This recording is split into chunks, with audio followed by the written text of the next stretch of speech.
station is activating the Houston Area Emergency Alert System at the request of the National Weather Service because of a flash flood warning that they have put into effect for Galveston County. It will continue until we tell you that it is canceled. Again, the station is activating the emergency alert system, the Houston Area Emergency Alert System, because of a flash flood warning in effect for Galveston County. This concludes activation of the Houston Area Emergency Alert System.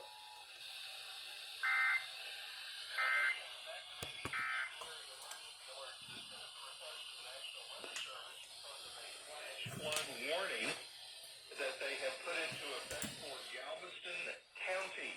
It will continue until we tell you that it is canceled.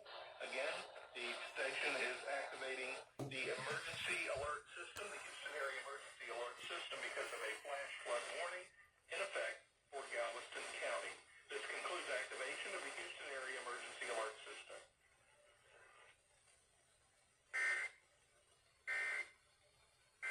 Mm-hmm.